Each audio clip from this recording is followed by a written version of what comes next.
And we are live on the Gamification Revolution. Hello, everybody. I'm your host, Gabe Zickerman, coming to you from a increasingly overcast but nonetheless beautiful Toronto, Canada, which is my hometown. And I'm joined today by our guest, Robert Tercek, who is in Los Angeles. Hello, Robert. Hi, everybody.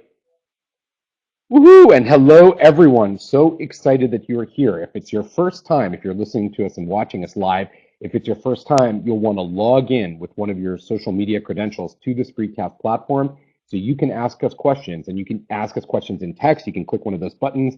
You can even get your camera set up, assuming your computer and flash is up to date. You can get your camera set up and actually come on and talk to us live and in person. Make sure that you are clothed, although that's not a strict requirement, if you prefer it that way.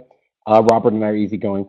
And if you are not live, but instead you are listening to us on the podcast, which you can get on iTunes or by watching it on gamification.co, welcome. So nice to have you here. Every 2 weeks, Thursdays at 1 o'clock Eastern, 10 o'clock Pacific, you can join me and a guest talking about subjects related to engagement, gamification, and other exciting topics like that. Now, Robert, you and I have known each other for some time, from the games industry, in fact, a long time ago. And since then, like me, you've kind of gone up and talked about topics which relate to your experience in entertainment, but kind of take that to a different level and start talking about how entertainment and technical concepts are transforming the world. You've got a new book called Vaporized.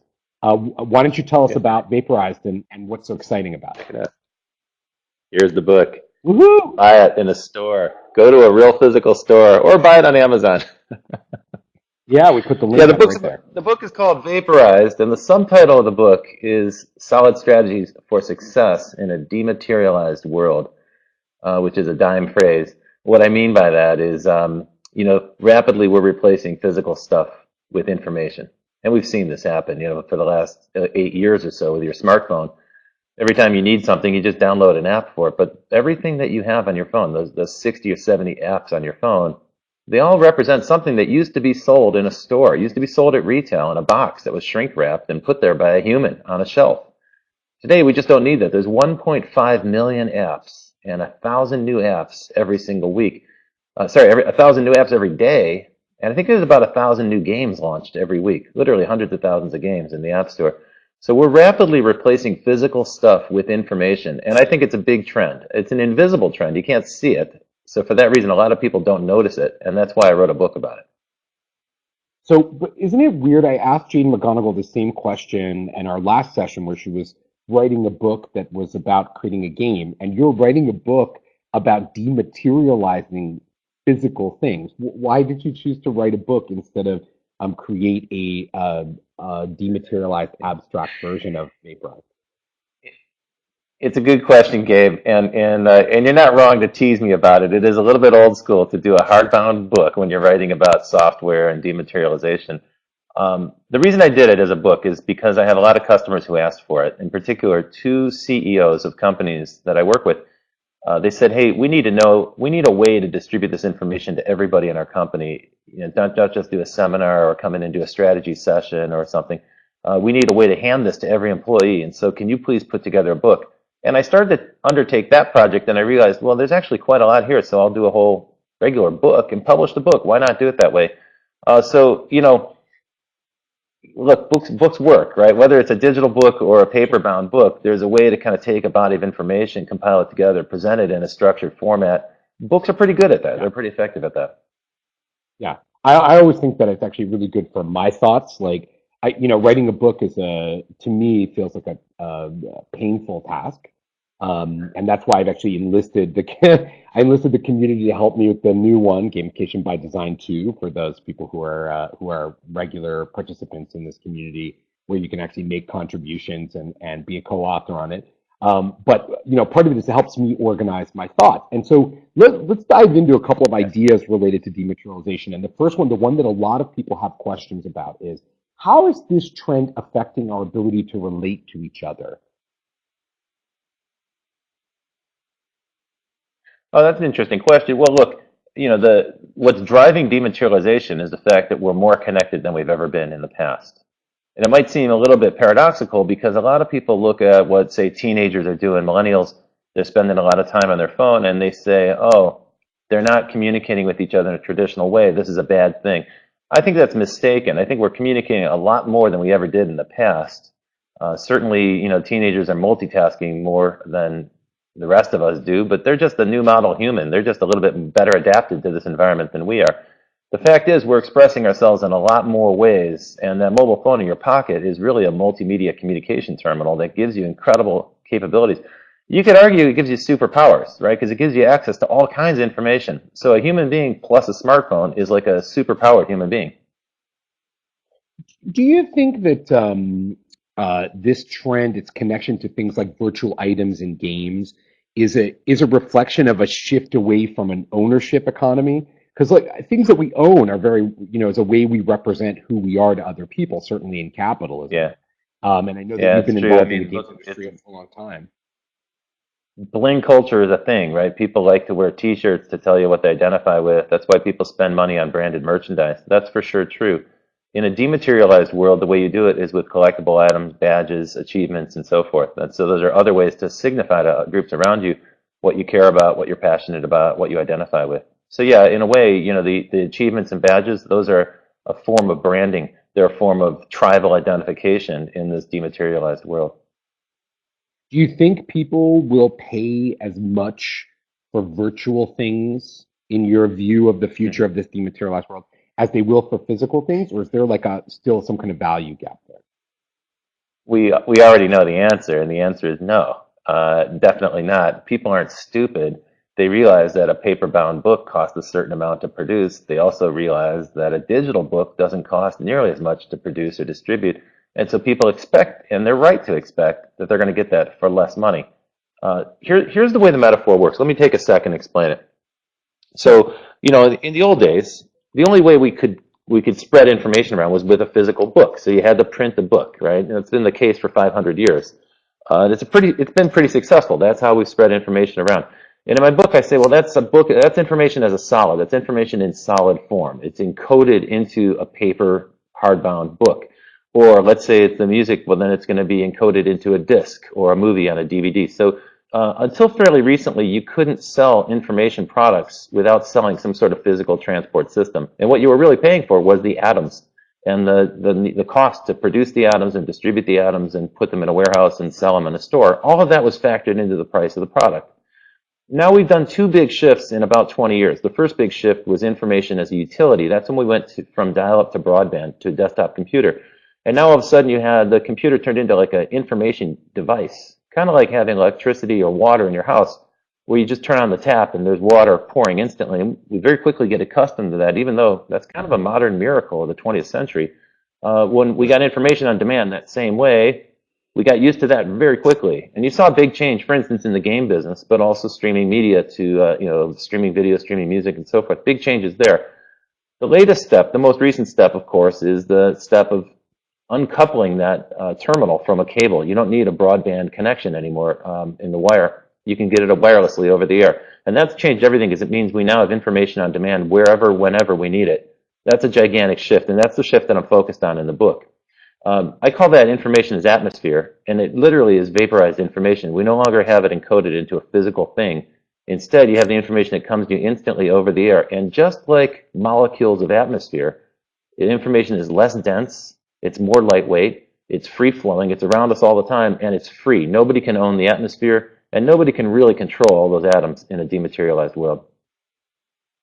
Well, and I think there's like a couple of layers to that that are, even more interesting, from a strategic standpoint, right? Because that, what you described is a kind of the case for people who sold information as a physical thing.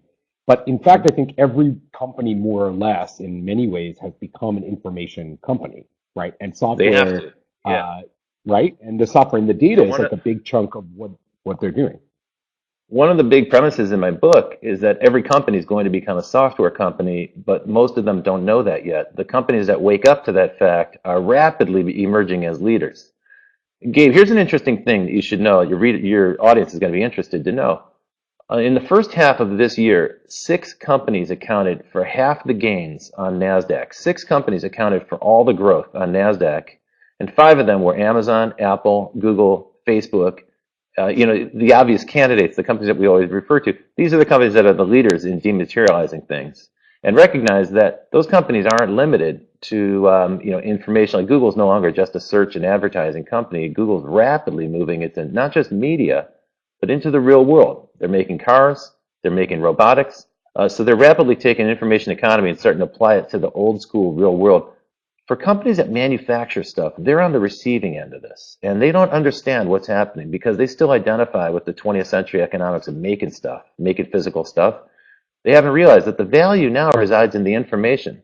And another company can come and steal that information, vaporize the information, make it available for free, and thereby steal all the value out of that old industry. We're seeing that happen with cars. Airbnb is doing it to hotels. And so you're starting to see this happen across the board. And I talk about this in quite some depth in the book because I think it's an important concept. The two things are linked. It's not just about the mobile phone. The mobile phone gives us access to marketplaces, on-demand markets all the time for just about every category. Right.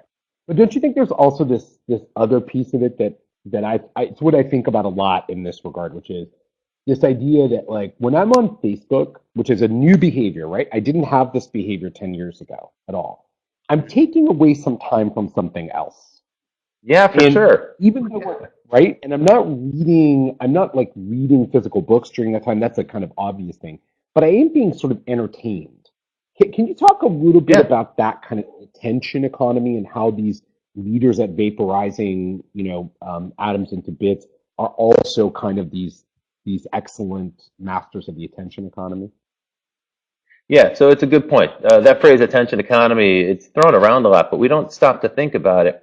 If you look at your smartphone or your tablet computer, everything tends to be unbundled on those devices. And it's very different from the way you got information before. So, for instance, pay TV, cable or satellite TV, you're paying for a bundle of services. You pay quite a lot for that bundle, and that's how they can charge you so much because the only way you can get it is by paying for the bundle. That used to be the case with the music business. When you bought a CD, you were buying a bundle of songs, even if you just wanted one or two singles. In an Right. unbundled market, not only is it hard to preserve your margins and charge a lot because people can buy just the thing they want, the single item instead of the bundle, that's not all. Everything competes with everything. And that means TV shows compete with games, and games compete with music, and music competes with chat, and chat competes with social networking, and social networking competes with messaging, and so on and so forth. This is a bewildering world. So there's your attention economy. It's a brutal Darwinian battle for attention. It's the scarcest thing by far. And the companies that are good at it, well, those companies are going to metastasize across every single one of those fronts. That's why we see these big information companies, these big internet giants. They're launching apps in every possible category because they want to maximize the amount of attention, the amount of engagement you have with them. Companies that have to compete with them, companies that are on the receiving end, they've got to develop a facility to respond to that. If they don't, they're simply going to find themselves diminished. They're going to be on their back heels. They're going to be off guard. Does this, in your mind, does this advantage bigger companies or smaller companies? Because I could see both, and you work with lots of different kinds of companies in your practice. Do you think big companies are better positioned to respond to Facebook and Google as they try to like eat up all the atoms and all the bits in the world, or is it smaller companies? And what do people need to do based on your theory to Okay, respond? so it's a good question, and some of the companies I work with are very big organizations with a lot of people. I'm going to talk about big companies first. What we've heard a lot about lately is robotics. There's a lot of fear, right? Robots taking over our jobs. You read these kind of dramatic doomsday stories in the press just about every week. A lot of that, I think, is overstated. But it is a fact. Robotics has gotten to a point now, and particularly the software inside of robots have gotten to a point now where they can literally vaporize jobs. And it's not just one job, it's an entire category. For instance, you go down to Home Depot and you'll notice that they don't have tellers. They don't have checkout clerks anymore. They have self-checkout. That happened overnight. Well, every company that competes with Home Depot has to do the exact same thing. Otherwise, they're going to be at a cost disadvantage. And so you find that particular job of checkout clerk at a home goods store is gone overnight. The entire category gets vaporized. That's a real concern. So what you can probably imagine then is that every company that can automate job functions is going to do it. Sheer competitive pressure is going to force them to do it. So we're going to see big companies shedding jobs. The last 2 days, you've seen HP make announcements of laying off 20, then 30, now 50,000 employees. You're going to see companies shed jobs and vaporize those jobs, turn those jobs into pure information. That's a fact of the economy.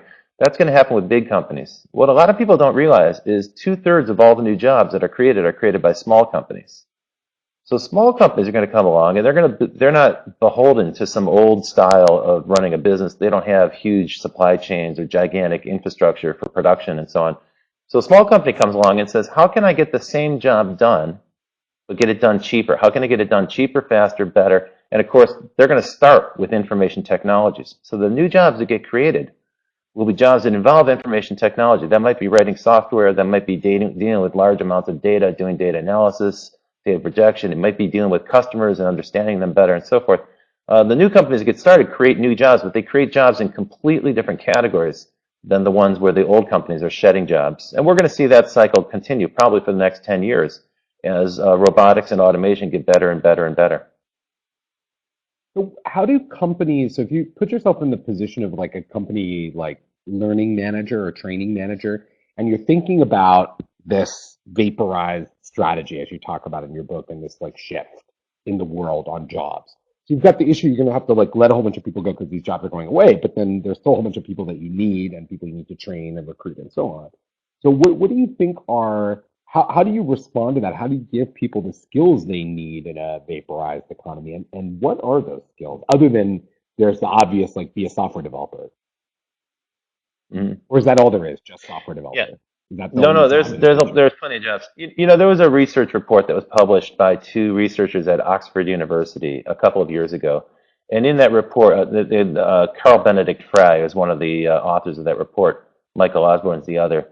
And in that report, they looked at 700 job categories in the United States, and they projected that half of them, 47%, could be automated or replaced by robots in some fashion. Now, it's really important to say could be, because the way the press interpreted it, the way the blogs interpreted it, is half the jobs in the U.S. Yeah. economy are going to get wiped out, right? That's a little bit of an exaggeration. The researchers never made that claim. They just said potentially they could be replaced. Those jobs that can be replaced all have one thing in common. They're routine tasks. They're tasks that are very predictable. They're very formulaic. They're very standardized. And in fact, we've seen this happen now in the ensuing couple of years. You're starting to see a lot of back office jobs, clerical work, checkout jobs that can be repeated, easily trained for. Basically, jobs where they've atomized the work, the task down to such a level that the robot can actually do it. In a way, those are jobs for human robots. We're treating human beings like robots. I think it's good that the economy is going to wipe out those jobs. I know it sounds terrible to say that, but when you say it, you have to understand that the essence of productivity is getting the job done more efficiently. That's what productivity is. And you can't have rising wages unless productivity growth. Productivity growth is where the excess cash comes from to pay rising wages. So if you want to have an economy where wages are going up, you've got to increase productivity. We've had a huge productivity gap, particularly in knowledge work and service work. It's been really slow growth of productivity. That's why wages have been stagnant. People demand more wages. Everyone's complaining about middle class people not making enough money. I get that.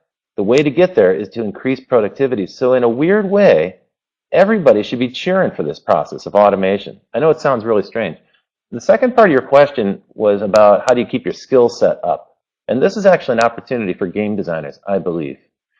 Because one of the things I talk about in my book is that our higher education system simply isn't training people for the jobs that the new economy has. It's an entirely new century. It's an entirely new economy, an information economy. We're still training people for jobs in factories.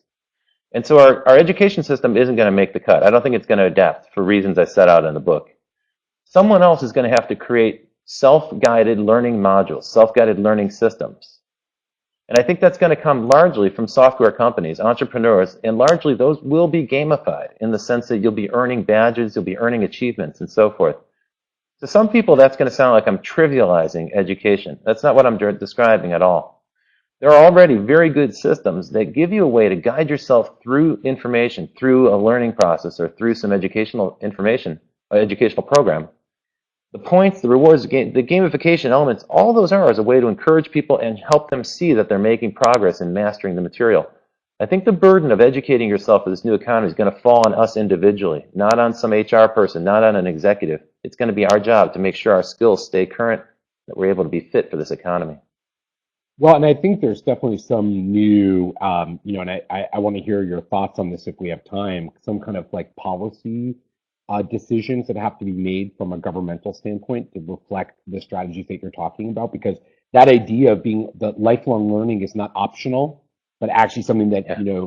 like you might have to literally do. Have you done much work on policy stuff? Like, let's talk about it. Have you thought about that, Yeah, or I get do asked people about it a ask you lot. about that? I don't, but I would say that, it's really dismaying when you watch these presidential debates happen because the debates Sure. are so misinformed. You see that what the politicians are dealing with is the aftermath of what's happening to an old economy. They need to understand that the jobs they're arguing about, the job loss they're talking about, those jobs are never going to come back. That's the old economy, the old industrial economy that's going away. Those jobs are being replaced by software. They're already being replaced. We're never going to like wind the clock back and go to a manufacturing economy again. That's finished. And by the way, there's only 17 million manufacturing jobs in the United States. We tend to think it's like, the Right. bulk of the economy. In an economy with 150 million jobs, 17 million jobs, if we automate another million of those jobs, it's not great to be on the receiving end of that. Trust me, I'm not trying to sound callous. It's just, it's not that significant of a portion of the economy. The key thing is You that know, I companies are learning how to produce stuff more efficiently. That's the crucial part of it. I make this case in the book because I go through a whole bunch of different industries, and there's a lot of resistance to this notion.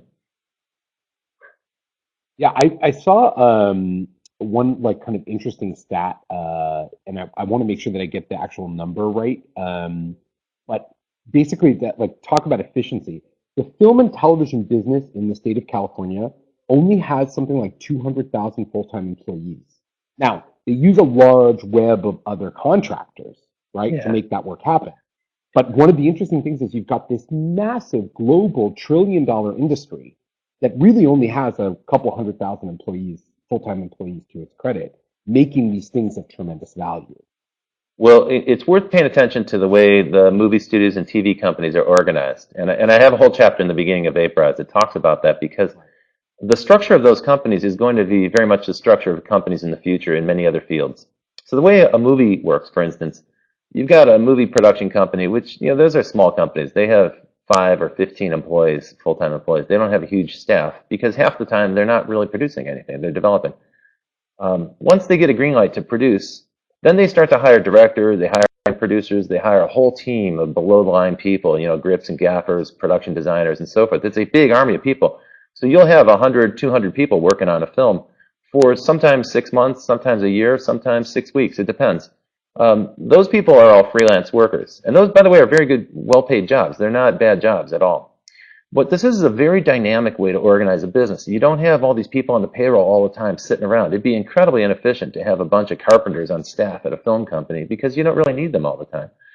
But yet there Right. are always hundreds of films being produced or developed, and so there's always work for those people. They're just free to go to the next project. That freelance economy is gradually spreading. Now, some people estimate that there's 40 million people in the US who are working on a freelance basis. And if you look at things like Odesk, you can see what I mean. There's a lot of people that are available on a freelance basis, and they're good. Now, what drives their success is the reputation graph, and we're coming right back to gamification. The reputation graph is a way for you to show that you've earned some merits, you've earned some awards, you've earned some achievements. And so this idea of gamifying labor is one that fascinates me because I think the potential for it is huge. Clearly the direction that we're moving in is big companies are going to have fewer employees. Small companies are going to be designed to be lightweight. And so we're going to rely increasingly on freelancers, independent contractors, and small suppliers to help companies achieve what they got to do. If you're going to be successful in that environment, you've got to be really nimble and you've got to keep your reputation really high. And doesn't it seem then in that way that the old reputation metrics, the kind of like traditional resume and the calling references just are really not up to the task of today's reputation economy? Yeah, that's exactly right. So the resume itself is outdated. The idea that you're going to send a PDF that's not even machine readable to a company, it's a ridiculous notion. A lot of people don't realize it, but when jobs are posted on the web right now, the thing that's dealing with those incoming resumes is typically a robot. There's typically an Right. automated piece of software that scans through that and is looking for keywords for the job. And so you have to rethink your resume. First off, don't send a PDF because that thing probably can't read a PDF. So you want to send a machine readable document. One of the things I talk about in the book, at the end of the book, when I talk about education and the future of education, is smart badges. Badges are a machine readable certificate that you get from any kind of education. You can get it from a university, you can get it from a company, you can get it from a course, an online course. Like let's say you were motivated to become a great graphic designer and you wanted to polish your skills at Photoshop, Adobe could be issuing smart badges. In fact, they are issuing smart badges. You can post these badges on LinkedIn, you can use them in social media, put them on your website, and they're machine readable, which means that if I were an employer looking for a great graphic designer, I could have a bot that would just scan the web for certain badges that I'm interested in, and it would notify me when there are candidates that are of interest.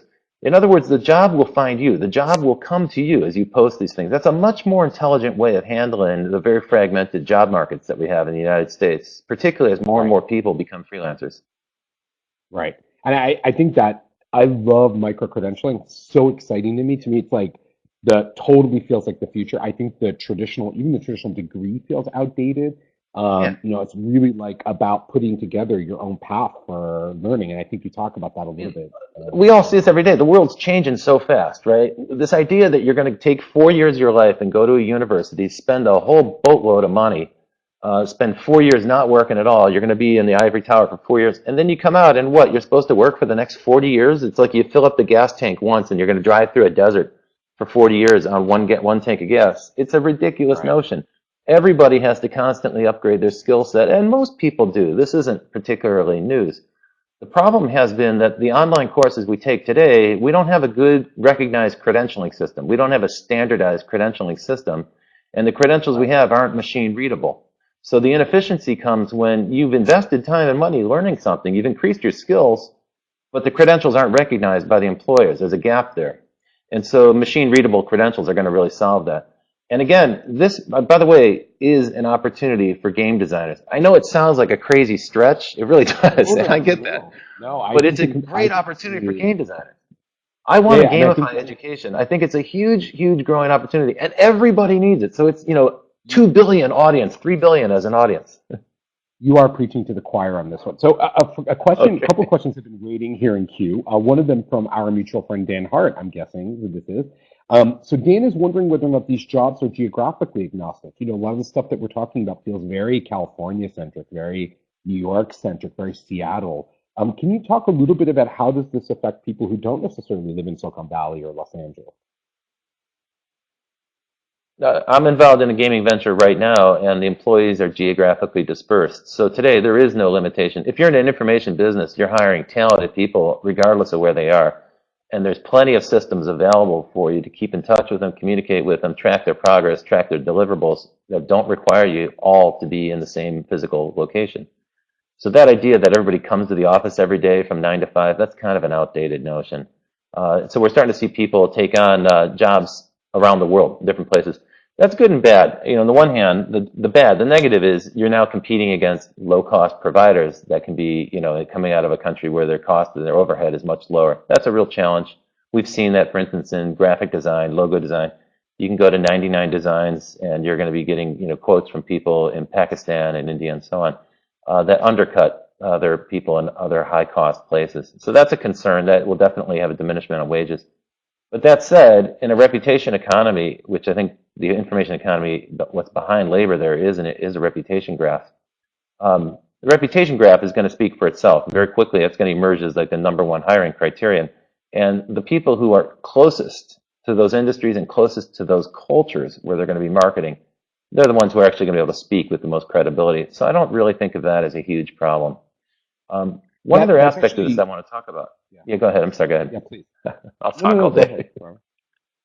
Well, one other thing I want to talk about, this is important. So back to robots, back to the vaporization of labor. This is a real concern, right? Because the story that's played out in the press is, oh, robots are going to steal your job. Robots are going to vaporize labor. This is terrible. We're going to have massive unemployment. First of all, that's not true. That's a lot of hype. The economy's been destroying jobs for the last 200 years, ever since we introduced automation with the steam engine. And so that's been a part of growing an economy. Vaporizing work has been a part of the economy forever. What happens is the workers have to get retrained. That's hard. But after a period of retraining, they emerge with better paying jobs, more interesting jobs, more rewarding jobs, and more importantly, the whole economy grows. But there's something really important to know about automation in particular. So there's this growing outcry against robotics and automation. There's a fear that's stealing jobs. And you're starting to hear people say, well, we need a universal basic income. We need a way to pay people not to work. In other words, we need to reward people with cash for unproductive uses of their time. there's a lot of economics behind the idea that that's not really a great policy to do. The question you have to ask about a basic income is where does the money come from? And clearly what's implied is we're going to have some kind of confiscatory taxation on robots or taxes on automation. If you were to do that, it destroys the logic of investing in those things. So that'll actually slow down progress. But there's a second thing. Software in particular can be easily relocated. Think of it as labor that runs on a server. It's cloud-based labor. So if the taxes on automation are high in one jurisdiction, all the company will do is simply relocate to another jurisdiction. So one of the questions in the chat here is about the geographical nature of this. And I would say that vaporized labor is totally geographic free. It is placeless, it's simultaneous, and it's ubiquitous.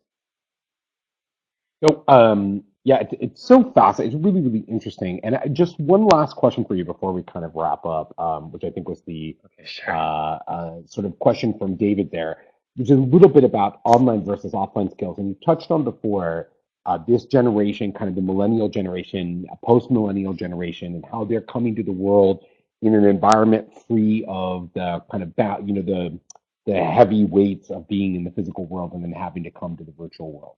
Can you just give us one kind of quick thought on if you were an employer and you were a company marketing products and services to this next generation of people, how are they going to influence the strategies you talk about in Vaporize differently from you and me who grew up with physical things and now have to adapt to the virtual world? Hmm. Let me see if I got the question right. Is the question about how marketers can connect with millennials? Is that what you're describing? It's more like how they take advantage of the fact that these people are part of the economy, and what disruption do you expect them? Like, for example, do they walk into a vaporized job environment, right? A company that's already post physicality. Do they walk in and just go, I can't even believe you guys are thinking about still producing physical books. This is ridiculous. Blow the whole book industry up. Um, or do they go in Oh, I see. with some unique advantages that companies can leverage as they make this transition? Well, the thing I think about the most when I talk to and deal with people who are in their 20s, kind of the newest generation of workers, one of the things I notice with them is that they're quite aware they have a lot of options. They're not bound up in just a handful of big providers. They can switch at any time, and they do. So they migrate very quickly. And so the challenge for everybody, whether you're a company that's trying to hire and retain staff, or if you're a company that's trying to market and sell stuff to this audience, the challenge for everybody is you have to make them care. Why do they care about your product? Why do they care about your company? Why do they care about what you're doing? And surprisingly, a lot of companies are still kind of tone deaf on this issue. And care can For be, sure. because it's good for me personally, that's one reason to care. But increasingly, what I think we're starting to see is people care about causes, and they want to buy and do business with companies that are in alignment with their causes. And so what this audience does, this audience is very socially aware.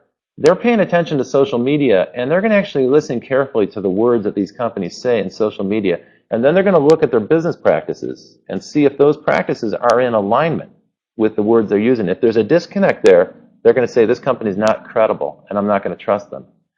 I think there's a growing trust gap. What we're finding on the web is that, it's not just the NSA and Google that are hoovering up all of our data. Everybody who can hoover up data is hoovering it up. So you're constantly being tracked. Literally, every time you go to like a major website like CNN or a newspaper website, 100 different companies are inserting cookies in your browser, or they're trying to do canvas fingerprinting or track you in some other fashion. So there's a lively market for data about you. As consumers, we're kind of dimly aware of that, but we don't trust these companies. Even the trust that we have in Google and Facebook, I call it kind of a provisional acceptance. Like, we put up with their constant tracking, but we don't like it. We don't trust them very much. Trust scores for these companies are very low compared to traditional companies, offline, traditional manufacturers of consumer goods, of physical products, if you will. Those old Right. school companies had much higher trust. And people also don't trust internet advertising. The trust scores for digital advertising are way lower than trust scores for print or even television. They're almost twice as high. So traditional media is trusted more with advertising and marketing messages. And I think that's because consumers are getting very smart, and they're starting to be able, in digital environments, they're able to compare the message from those companies with the deeds of those companies. And if they see there's a disconnect, then there's a huge backlash. And it's very hard for companies to recover from that backlash. Right. Well, I, In a way, you're being held accountable, you know? yeah, it's very interesting. It's an accountability economy. It's a micro credential and transaction economy. It is the subject of your book, Vaporized, which is strategies for Yeah. how to transition from this physical to this digital world. Uh, there it is. You can pre-order the book or order the book on Amazon.com. Easy to find. Woohoo! Looks so good. Robert, thank you so much. Everyone, you can follow Robert on Twitter at Superplex. And you can follow me, Gabe Zickerman, at @GZickerman. Thank you, everybody, for joining us for this special Friday edition of the Gamification Revolution. In the meantime, we'll see you in a couple of weeks with more on gamification engagement and the future of the economy. Robert Tercek, thank you so much. Thanks to all of you. In the meantime, everyone, keep having fun. Take care.